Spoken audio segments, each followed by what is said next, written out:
ابھی ایک شخص نے حضرت ابو بکر صدیق رضی اللہ تعالیٰ عنہ کی شان میں بڑے غلیظ جملے استعمال کیے، اور اس کے اپنے گروہ نے بھی کہا کہ ہمارا اس بندے سے کوئی تعلق نہیں ہے۔ اس بندے پر اس سے پہلے بھی 11 پرچے ہیں، لیکن کوئی اسے گرفتار کرنے نہیں آیا، بلکہ اس کی تصویریں ہیں گورنر صاحب کے ساتھ، فلانے مشیر کے ساتھ، فلانے مشیر کے ساتھ۔ میں کسی بندے پر الزام نہیں دیتا، میں دو ٹوک بات کرتا ہوں۔ اسلام آباد کے اندر جناب صدیق اکبر کی جتنی گستاخی بھی، اس کی ذمہ دار حکومت وقت ہے۔ انہوں نے یہ بندہ پروموٹ کیا، انہوں نے خود تیار کیا، انہوں نے شاباشی دی، اور اس کے اپنے لوگ کہہ رہے ہیں کہ ہمارے گروہ کے ساتھ اس کا کوئی تعلق نہیں ہے۔ تو پھر اتنا زیادہ پاورفل شخص، اور جس پر 11 پرچے پہلے تھے اور پھر بعد میں پتہ نہیں کتنے ہو گئے، آپ گرفتار نہیں کر رہے۔ مجھے تو لگتا ہے کہ آپ خود چاہتے ہیں کہ ملک کے اندر لوگوں کی توجہ اس طرف ہو جائے، آپ خود اداروں کو حرکت میں نہیں لا رہے۔ میں آپ کو ذمہ دار قرار دیتا ہوں، پاکستان کی وزارت داخلہ اس بات کی ذمہ دار ہے۔ ہمارے منہ سے آپ نے کبھی کسی کی بے ادبی کیوں نہیں سنی؟ کسی کی اتنی جرت ہی نہیں ہوتی کہ بندہ معاذ اللہ کسی کی بات کرے، طاقت ہی نہیں ہے کسی کی۔ لیکن کسی بندے کا اتنی بڑی ہستی کے بارے میں، جس سے قرآن نے نبی پاک کا صحابی کہا،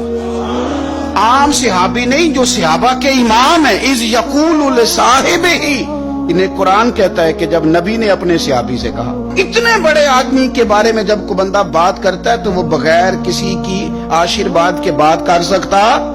تو آپ اپنی کالی بھیڑوں کو الگ کریں، ورنہ یاد رکھیں ہمیں حضرت ابو بکر صدیق سے پیار نہیں، ہمیں ابو بکر صدیق سے عشق ہے، ہمیں ابو بکر صدیق سے عشق ہے۔ ہم صدیق اکبر کے نام پر جیتے ہیں اور ان کے نام پر ہمیں مرنا آتا ہے۔ کوئی بندہ نہ سمجھے کہ جو رواداری ہے وہ کسی اور چیز کا نام ہے، ہمیں غلامی کرنی آتی ہے۔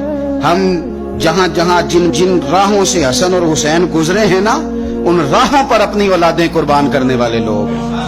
ہم جس رستے مولا علی شیر خدا گزر گئے، وہ رستہ بھی ہمارا امام ہے۔ حضرت عثمان غنی ہماری جان ہے، اور اس بندے کی گستاخیاں پہلے کافی ساری موجود ہیں، اور مجھے بتانے کی ضرورت نہیں، یوٹیوب پہ ہر جگہ پہ اس بندے کی گستاخیاں پہ کہہ چکا ہوں۔ پہلے 11 پرچے، اور جس جماعت کا وہ نمائندہ بنتا ہے وہ جماعت کہہ رہی ہے ہمارا کوئی تعلق نہیں، تو پھر تعلق کس کا ہے؟ پھر انہی کا تعلق ہے جو ان لوگوں کو پالتے ہیں۔ تو آپ بولیے گلی گلی نگر نگر، گلی گلی نگر نگر، مصطفیٰ کا ہم سفر، مصطفیٰ کے ہم سفر۔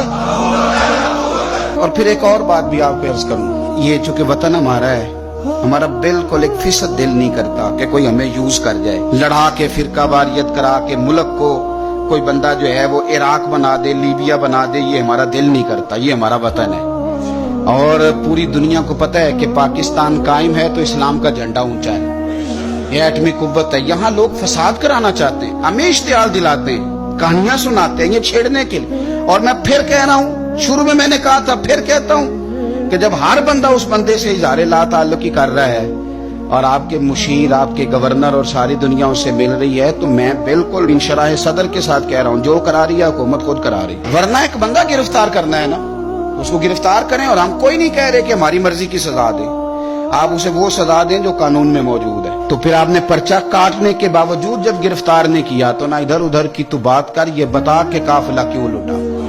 مجھے رہزنوں سے غرض نہیں، تیری راہبری کا سوال ہے۔ اور میں آپ کو بتاؤں، یہ بات رکے گی نہیں، یہ فائل داخل دفتر نہیں ہوگی، یہ ٹاپ آف دی لسٹ رہے گی، اور وہ کوئی بھی ہو، ابو بکر کی الف سے لے کر علی کی یہ تک، ہم کسی بندے کو کسی کے مقدسات کی بے ادبی کرنے کی اجازت نہیں دیتے، وہ کوئی بھی ہو، وہ کوئی خارجی بات کرے، ناسبی بات کرے اہل بیت کے بارے میں، یا کوئی رافضی بات کرے صحابہ کے بارے میں، تو اس کی قطعاً کوئی اجازت نہیں ہے۔ مہربانی فرمائیں، ہم بڑے آپ کو کھلے دل سے بتا رہے ہیں اور انشراح صدر کے ساتھ بتا رہے ہیں، آپ ذمہ دار ہیں۔